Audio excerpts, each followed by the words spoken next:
Olá, você está no canal Um Conto por um Ponto. Eu te convido a curtir, a comentar, a compartilhar e se inscrever no nosso canal. Quando a nossa mãe faleceu, eu tinha 11 anos e a minha irmã 9 para 10. Ela fumava muito, sabe? E no fim foi isso que a levou de nós. O nosso pai ficou destruído, completamente perdido. O papai, que sempre foi um homem bom, sabe? Trabalhador. Mas depois que a mamãe se foi, ele perdeu o rumo. Começou a beber todos os dias e aos poucos fomos afundando junto com ele. E a nossa casa, que antes era cheia de alegria, se transformou em um lugar de tristeza. O meu pai bebia e se sentava na cadeira e passava, horas reclamando, xingando e dizendo que Deus não existia. Ele repetia várias vezes que deveria ter morrido no lugar da minha mãe. E ele falava sozinho durante toda a madrugada, porque o meu pai não dormia mais. Era noite e dia bebendo e se lamentando. E sabe de uma coisa? Apesar disso tudo, ele não era violento e nem nos maltratava. Ele, mesmo nos seus momentos mais insanos, quando aparecíamos para tomar uma água, ele dizia que nos amava e que aquilo não era com a gente. E o papai estava perdido e não conseguia encontrar o caminho da luz. E em diversas ocasiões eu ouvi ele gritar que precisava de força, que precisava se soltar daquelas correntes, mas não sabia como fazer e que Deus o ajudasse. E eu chorava, sabe, porque eu tinha medo que o meu pai também fosse embora. Olha, e a nossa casa, que antes tinha sempre fartura, mudou completamente depois que o meu pai fechou a oficina e passamos a enfrentar dificuldades. E a falta de comida, isso mesmo, a falta de comida se tornou uma realidade. Eu não conseguia olhar para o meu pai e dizer que não havia mais nada em casa, porque eu tinha vergonha, sei lá. E como ele já não se alimentava direito, muitas vezes acabávamos dormindo com fome.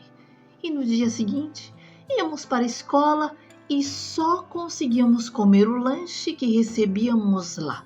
E eu e a Deca até guardávamos algumas bolachas do lanche da escola para levar para casa. Era a forma que encontrávamos de ter algo para comer mais tarde. Éramos somente 2 crianças tentando carregar nas costas a responsabilidade de um adulto. E para piorar, o meu pai começou a sair para beber na rua. E quando voltava, muitas das vezes estava machucado e mal conseguia ficar de pé. Até que um dia ele entrou tropeçando pela porta e eu olhei para minha irmã e naquele momento fizemos uma promessa. Faríamos de tudo para ajudar o nosso pai a sair daquela vida e, acima de tudo, nos protegeríamos um ao outro. A família do meu pai, ela morava longe e da minha mãe em um outro estado. Para falar a verdade, nós nem conhecíamos muito bem os parentes dela. Então, nós não tínhamos a quem recorrer e às vezes os vizinhos nos ajudavam. E uma irmã da igreja que a minha mãe frequentava vinha até a nossa casa. Ela conversava com o meu pai, tentava aconselhá-lo, mas era como se ele estivesse em um outro mundo. E quando ela ia embora, ele ficava chorando. E como meu pai não conseguia sair daquela escuridão, eu resolvi agir. Depois da escola, eu comecei a fazer pequenos trabalhos para conseguir dinheiro para comprar comida. Um vizinho que morava sozinho, ao saber da nossa situação, decidiu me ajudar. O seu Rudinei tinha 2 cachorros grandes que deixavam muita sujeira no quintal. E por ele sair cedo e só voltar à noite, começou a me pagar para limpar o quintal. E os cachorrões dele me respeitavam e aquele serviço, olha, me ajudou bastante. Bom, um outro vizinho, seu Timóteo, conversando comigo, perguntou se eu poderia ir na casa dele lavar a louça do almoço, coisa pouca, sabe? E eu aceitei. Só que da louça surgiu o banheiro, depois o quintal e daí eu resolvi chamar a minha irmã para me ajudar. E nós 2, depois que terminávamos de lavar o quintal do seu Rudinei, íamos para a casa do seu Timóteo. E como nosso pai não sentia nossa falta, na verdade, ele não sentia falta de nada. Passamos a sair da escola e ir direto para a casa das pessoas para fazer o nosso serviço. E a gente não dizia para ele onde estávamos nem o que estávamos fazendo. Porque para o papai parecia mesmo que depois de 8 meses da morte da mamãe, que a vida tinha acabado. Mas um dia tudo mudou. Eu ainda estava regando as plantas da casa do seu Timóteo quando, de repente, a Deca saiu correndo de lá. Ela atravessou a rua e entrou em casa, me deixando sem entender nada. E logo em seguida o seu Timóteo veio atrás dela, mas assim meio sem graça, sabe? Pedindo para que ela esperasse, dizendo que não era nada daquilo. E antes que eu pudesse perguntar o que estava acontecendo, o meu pai apareceu na porta. Era como se ele tivesse despertado de um longo pesadelo. A minha irmã estava atrás dele, agarrada como se ele fosse o seu herói. E de repente ele atravessou a rua e mandou eu largar o que estava fazendo. Eu tentei explicar que estava ali no meu trabalho, mas ele apenas pediu que eu obedecesse.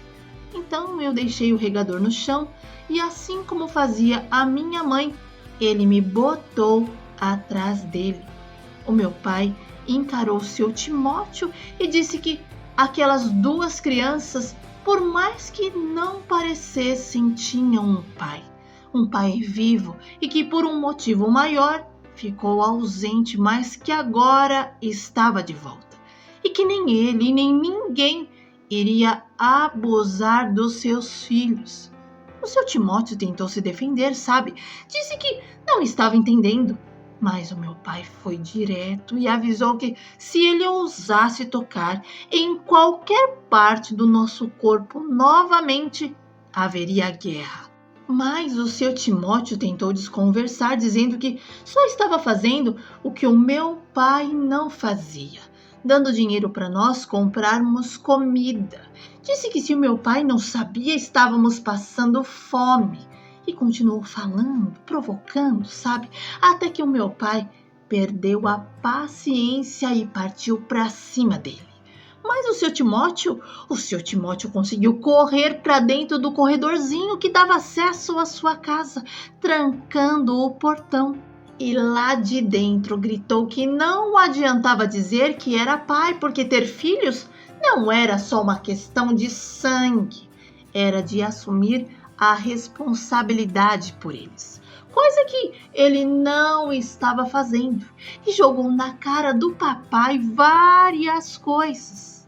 E quando ele terminou de espernear, o meu pai disse que ele tinha razão e que a partir daquele momento as coisas lá em casa iriam mudar e que daquela vez ele não iria fazer nada porque a culpa era dele, mas que nada mais daquilo se repetisse.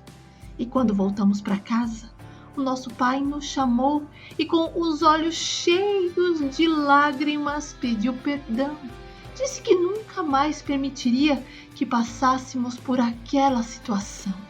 E então ele se virou para minha irmã e perguntou novamente o que o seu Timóteo tinha feito. E a Deca repetiu que ele havia feito um pedido inadequado, querendo que ela ficasse nua, e tentou alisar o seu corpo, mas antes que ele conseguisse fazer qualquer coisa, ela saiu correndo. E sabe, a Deca repetiu aquelas palavras várias vezes, como se precisasse ter certeza que o nosso pai realmente estava entendendo. Até que finalmente ele compreendeu que ela tinha conseguido fugir antes que algo pior acontecesse. E ali o meu pai chorou. Ele prometeu que nunca mais iria ficar ausente na nossa vida. E depois daquele dia, ele jogou todas as garrafas fora e passou dias sem beber. A ressaca foi brava, mas ele aguentou firme. E com o tempo reabriu a oficina de pintura de carros. E assim que os clientes souberam que ele estava de volta, o movimento voltou com força. E a oficina ficou cheia de carros e o trabalho não parava de chegar. O meu pai chamou de volta os rapazes que trabalhavam com ele e pela primeira vez em muito tempo ele voltou a sorrir de verdade, feliz por retomar a sua vida. E um dia ele chamou eu e a Deca e nos entregou a senha da conta bancária e disse que sempre tivemos dinheiro, que não precisávamos ter passado por tanta dificuldade. E falava aquilo, sabe, chorando como se quisesse voltar no tempo e consertar tudo o que tinha dado de errado. Ele também disse que as contas de água, de luz e de telefone estavam no débito automático e que nós não precisávamos mais nos preocupar com nada. O nosso único dever era estudar. Mas sabe de uma coisa? Eu e a Deca já tínhamos colocado a mão na massa e dissemos a ele que queríamos trabalhar na oficina. E o meu pai ficou muito feliz com a nossa atitude e até nos contratou. E eu me tornei o seu ajudante e a minha irmã a sua recepcionista. Ela atendia as ligações e agendava as visitas, e muitas vezes o meu pai ia até a casa do cliente para avaliar o carro antes de trazê-lo para a oficina. Ele fazia um orçamento no local para evitar o acúmulo de carros. E assim só chegavam à oficina os automóveis que já estavam com o serviço aprovado. Bom, e eu me apaixonei pela profissão do meu pai. Eu me especializei no assunto, assumindo seu lugar quando ele se aposentou e foi morar na praia. E a minha irmã Deca fez a administração. Abriu uma pequena empresa na época que hoje pode se chamar de empresa de consultoria. Mas nunca me deixou na mão e sempre cuidou da parte administrativa da oficina. E o nosso pai? Bom, o nosso pai se casou novamente algum tempo depois e teve mais um filho, o Edgar. Hoje ele mora com essa nova família na praia, onde montou um negócio de motos para o meu irmão. E sabe, a gente cresceu mais rápido do que deveríamos. Mas, acima de tudo, aprendemos que promessas feitas de coração nunca são esquecidas. Deca e eu nunca esquecemos da nossa promessa de nos proteger. E seguimos assim até hoje, mesmo depois de termos nos casado. A nossa vida segue feliz, mesmo que de vez em quando a saudade da mamãe aperte no peito.